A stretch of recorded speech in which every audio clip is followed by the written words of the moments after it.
All right, man, peace. You know, brothers, over the course of the 10 years that Scottie Pippen played alongside Michael Jordan, they certainly developed a very brotherly relationship. And like brothers, you have your ups and your downs. And I can always tell when Scottie was having an up period with Michael Jordan as opposed to a down period with Michael Jordan, because it would show in how he would respond to certain questions pertaining to Jordan. There were time periods where a host would ask Scottie about Michael Jordan, and he would visibly bristle, like, don't ask me about that nigga. And then other times, certain players of prominence in the game's history would be compared to Michael, and Scottie would say, don't even compare them to Michael, because Michael was this, and that. So I can tell that they have a very brotherly relationship. And sometimes they fall out, sometimes they make up. I believe that maybe Scottie has asked Michael Jordan for certain things in the past, and Michael probably turned him down, and it kind of turned Scottie off from Michael. Of course, I'm just saying that off of observation. I don't know that for a fact. But in life, when you love your brother, y'all make up eventually. It might not happen tomorrow, but it does happen.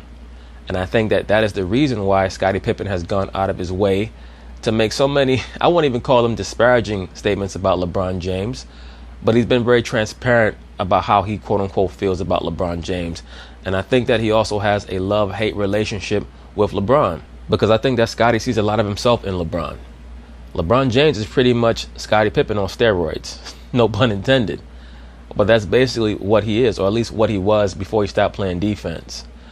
And I also believe that it's much easier for great players to levy platitudes on other great players when the players that they're talking about, the players that they're trying to compliment, are not so eager to levy those platitudes upon themselves. In other words, when Isaiah Thomas and Scottie Pippen were talking about how great LeBron James was, that was before LeBron James decided to come out and say, I think I'm the greatest player ever. Ever since then, I've seen a change in Scottie and how he views LeBron James.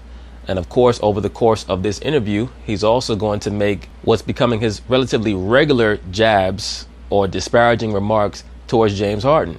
So of course, they're going to talk about it. I'm going to chime in. I think you know who's here. One of the greatest players of all time. If Scottie Pippen played today, he would be so dominant, because how he played in the 90s was very much how players play today, with the face-up game, pulling up for three off the dribble. Only difference is that he was also dominant on the defensive end. Scottie Pippen, always a pleasure to have you with us. Thank you so much for being here.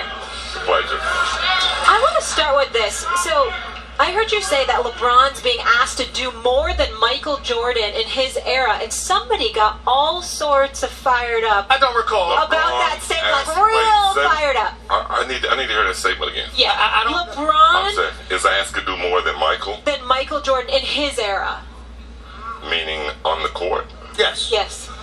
What's up with Scottie? Scottie looking like he related to Michael Irvin, just sweating like he's on the witness stand and he's about to snitch on a mafioso. What's going on, Scottie? It's okay. Somebody pat down his forehead. Scottie sweating like somebody said into his earpiece, Future's in the next room, he wants your autograph. Should we let him in? That's what you said, and he was mad about it. I think I said that meaning in terms of what, this season, the team that he's playing on? I don't know, If you said said he's it. I asked want to do you more, to explain it. Maybe Stephen A. Smith caught the tail or something, but I don't know what you're referring to. Neither But did I. I think what I was referring to is that what LeBron is being asked to do as a player, he's asked to do a lot more. He has to score. Yes, that's actually what you were referring to, Scottie, yes. He has to defend. He has to rebound. And he don't have that other mate, that other superstar beside him. I will say so when I said that's what I was referring to, Yeah. is that He's he a don't point have guard a player. plus a shooting guard plus Yes, a ball he has to do a lot more On the than court. what Michael had to I do. told him I didn't on the recall. court. I didn't recall getting riled up by that part. You did get riled up, Stephen A. Smith, but you know, that's customary for you. You get all amped up on TV. Then when the guest comes in front of your face, you act all sheepish. But if they said I did, fine, so be it. But I will address what you just said. What's All right. that? When you talk about LeBron being asked to do more, when are we going to acknowledge that LeBron actually half the time doesn't play that much defense? Well, I've been saying that for a long time, Stephen A. Smith. LeBron haven't played defense in 5 years. well, I don't acknowledge that. let me say this right. I said he's asked to do more if he wants to win. Got it. That's the key thing. Okay. It's not that I'm taking anything away from what he has to do on the court. Okay. I think that a player on the court should do everything. He should play hard on the defensive end as hard as he play on the offensive end. And that's why I have a problem with players like James Harden. Scottie just don't like James Harden, period. See, a lot of these players, they get mad at James Harden because they feel like he gets away with too much shit. You know, I got a problem with a player being asked or looked at as the most valuable player when he dominates the ball on one end of the court. And we just focus on what he does offensively. We have to look at him on both sides of the ball. And I agree. We also have to look at getting you a paper towel. And I'm not saying he don't play defense, but he does. Well, I'll say that. That motherfucker don't play no damn defense. He doesn't play it to the same level that we give him credit for the offense. If you dominate the ball that much on the defense, on the offense, then you have to show some dominance on the defensive end. And that's what I like about guys like a Paul George, Giannis, Kawhi Leonard. Those guys play the game full force, and they do what they have to do for their team to win, and they win the correct way. It's interesting because I look at LeBron and I think of him as a pumped up Scottie Pippen. Like, he does a lot of the... That's exactly what he is. He's a pumped up Scottie Pippen. It's just, what did he pump himself up with? A lot of similar game. He could play the point. He could distribute. He is not a pure shot, but, for the errors, because everyone shoots the ball now better than they used to. There's more of a focus on it. It's about the same level shooter. He can hit you a big shot, but is not really known as a pure shooter. He doesn't play defense as consistent. Yeah, well, he can play defense multiple positions. I've always compared. Look, we have to let go of this notion of LeBron James being able to guard multiple positions, because he hasn't guarded any position in the last 3 years. He plays what he calls the quote-unquote free safety. In other words, he plays the same defense that Larry Bird played on the Celtics his last 4 or 5 years in the NBA. Let's get to that first off. LeBron James does not guard anybody one-on-one anymore. Compare LeBron more so to me than Michael. Right. But somehow the discussion has changed over the years, is that LeBron has been looked at as a two-guard. And people have compared him to the Michael, to the Kobe's, and it's a different position. It's not fair judgment for him. I agree, and it's really just media-driven dribble and nonsense. That's why I've stated the real comp for LeBron James is Larry Bird. It is not Michael Jordan. But the reason why the media keeps pushing this is because they need a narrative of controversy. Michael Jordan has always been known, or at least for the last 25 years, he's been known as the greatest player in modern NBA basketball. So in order to put some spice or add some flair or some flame to this current generation in the NBA, they have to pick the best player and claim that he's as good as the greatest player of the last 40 years. And he's not. LeBron James is not as good as Michael Jordan. Once again, his comp is Larry Bird. And his comp is also Scottie Pippen, but I wouldn't take Scottie over LeBron. I think that Scottie thinks that he's better than LeBron. But LeBron has done more in leading his team than Scottie ever did. To be compared to Michael, because they're two different players. Hold on, but what doesn't it make it fair when you come out of high school, you wear number 23, when you are considered... Wear number 23? Are you serious? Did you just try to claim that it's okay to make the comparison because you wear number 23? Considered the chosen one, when you never shy away from that, when you tell the world you chasing a ghost, okay, and all of this other Well, to let LeBron James tell it now, he's not chasing anything, supposedly. other stuff, and then you got people debating, and this is when I exploded. When You mean that's when you exploded for the first time that hour? Because you explode every hour on the hour. To me, when somebody acts as if LeBron James would have won 6 rings, okay, and that tied Michael Jordan, some people think that makes him greater, equal, or whatever. I'm not taking anything away from the greatness of LeBron, but I'm saying there's something to be said for going 6-0. And even though Jordan had you, obviously, which is a big reason why he's got those 6 chips, here's what no one's more qualified than you to say this. I believe that what it took LeBron years to maturate to mentally. You mean mature to, Stephen A. Smith? For somebody with such an extensive vocabulary, for you to use the word maturate, I mean, maybe I'm wrong, If that word maturate exists, maybe it's the same word as conversate. Maybe those words really exist. But as far as I know, it's mature and converse. But one of you brothers can correct me if I'm wrong. And in your heart, Jordan came into the league with that. And that, to me, is what I have a problem with when people say something about LeBron. You might have matured to a point, but if Jordan came in the league with that mentality and that killer in him, and it took you a decade to develop it, to me, you out of the equation. Your thoughts? Well, what made LeBron James out of the equation is when he flopped against the Dallas Mavericks. Period. I agree. When I look at LeBron, he's not what Michael was as a player. He's not even what Kobe Bryant was as a player. Oh, shit. Kobe fanboys incoming. I can already see it now in my comment section. I told you hating ass nigga. Look, Kobe Bryant is an all-time great, top 15, somewhere between 11 and 15. He's not LeBron James. I'm sorry. I don't care what Scottie Pippen says. I don't care what anybody says. He's not LeBron James. A lot of guys are going to get upset. People get upset when I say this. LeBron James does everything better than Kobe Bryant. Everything. There's literally not one thing that Kobe does better than LeBron James.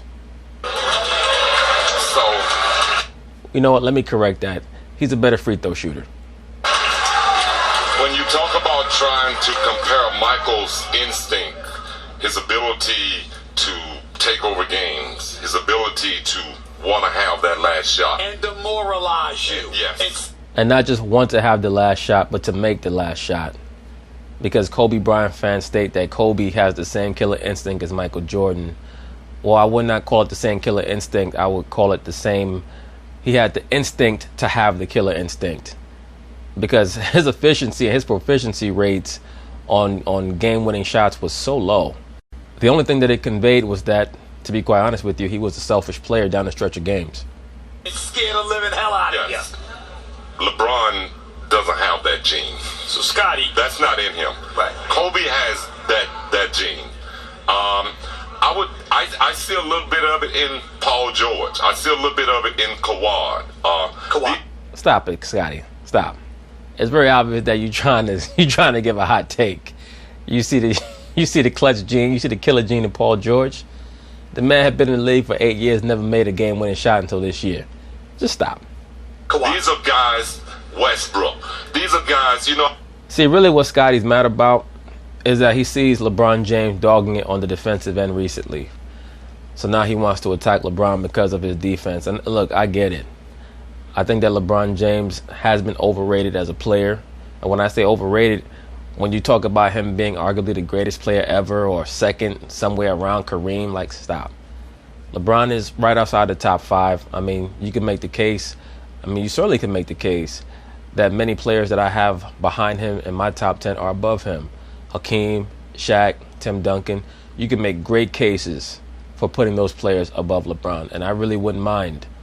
I think that from 6 to 10 is fluid. The only portion of my list that is not really fluid, in my view, is 1 to 5. 1 is Jordan, 2 is Kareem, 3 is Bill Russell, 4 is Magic, 5 is Bird.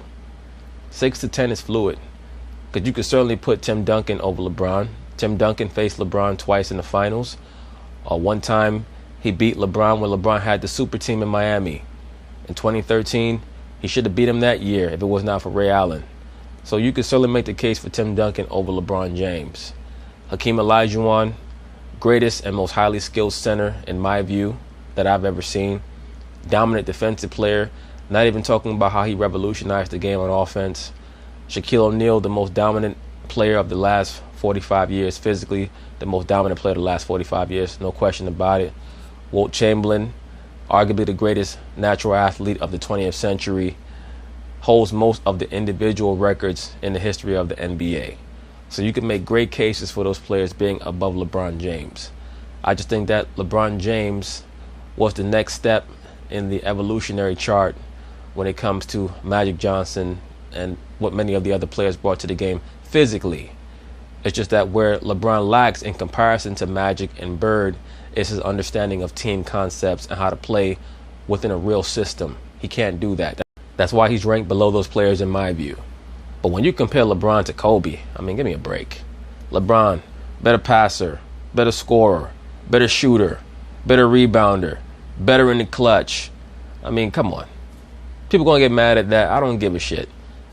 You can get mad if you want to. Defense, I would say, is a wash. You know, I saw a quote that Westbrook made the other day that he was born with a certain gene. Right.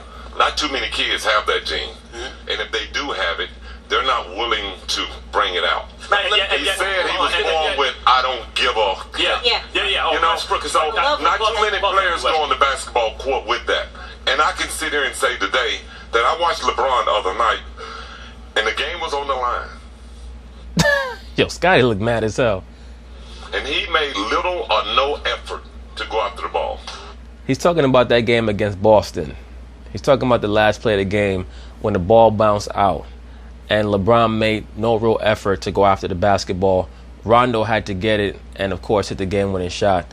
The only thing that I'll say in regards to that, and I understand what Scottie's talking about, but it could be that LeBron James is still hurting. Who knows? I'm not going to make no excuses for him, no, because LeBron James has dogged it when it's come to certain hustle plays and on defense for the last 5 years.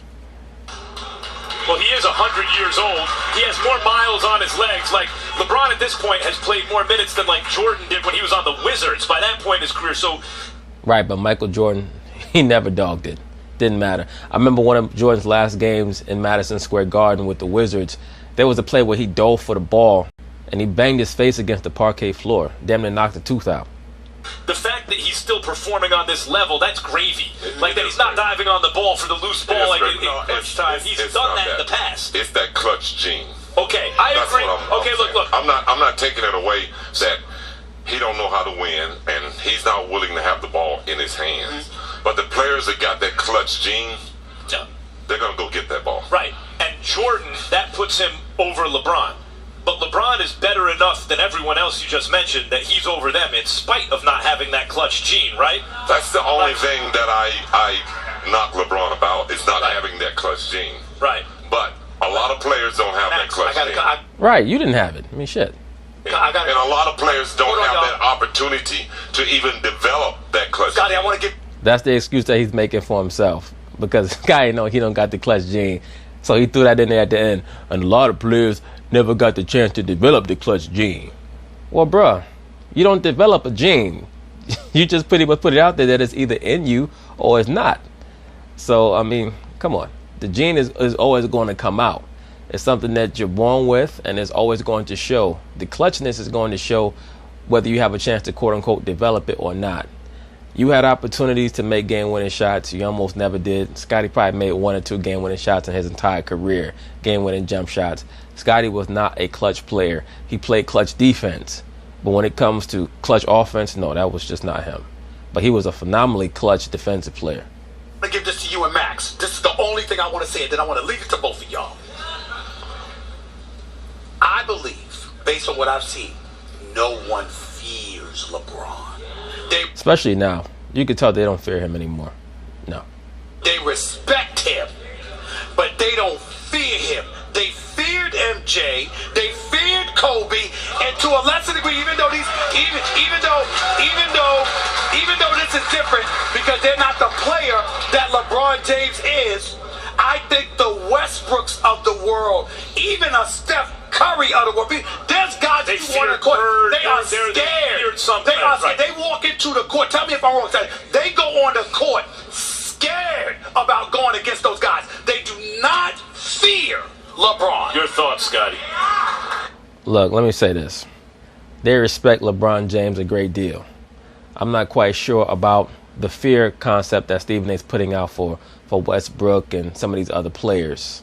I will say that some of the other superstar players in the league don't fear LeBron. Kevin Durant, Kawhi Leonard, Steph Curry, but that's partially because of the teams that they play on. LeBron James is in the latter part of his career. He's a lot like Wilt Chamberlain when he was with the Lakers. Wilt Chamberlain will go out there and get you 18 points, 20 rebounds with the Lakers.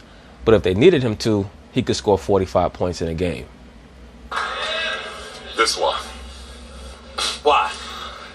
The game today is built on relationships. All these players have played against each other. They know each other. They know family members. So there's relationships in our game that has created or taken away that ego, the fear, that there's no arrogance in the game today. Michael Jordan walked with an arrogance.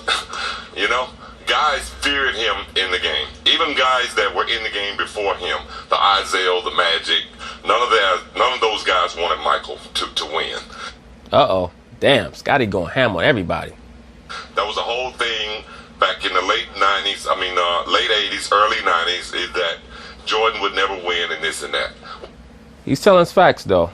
Magic, you see, Magic, and I think I stated this in another video. Magic saw how the tides were shifting and how everybody was siding with Jordan. So he realized early, let me make friends with this guy because I could see that eventually he's going to succeed. And the media machine and the NBA are behind him anyway, so I don't want to make any enemies out of him. Isaiah Thomas didn't give a shit. At least he did not give a shit initially because he did not have enough foresight to understand how big Jordan would become. And that's why Isaiah Thomas has been marginalized so much. Like, Isaiah Thomas is one of the great players in the history of the NBA. And he's not looked at that way as he should be because of the level of antipathy between himself and Jordan.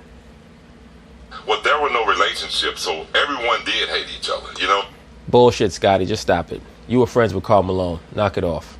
You know, the Pistons hated us. We hated them. They were kids, too busy trying to eat each other's souls. In today's game, these kids communicate. Yeah.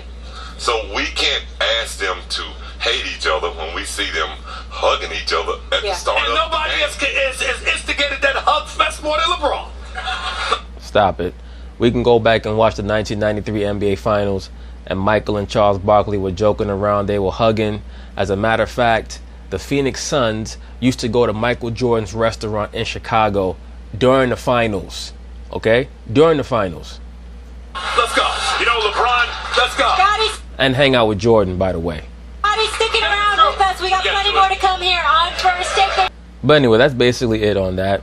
What we saw was a Scottie Pippen no-holds-barred interview.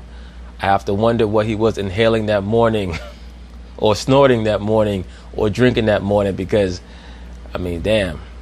He was sweating like he was on a plantation. I'm trying to figure out what he was so nervous about or what he was sweating about so bad.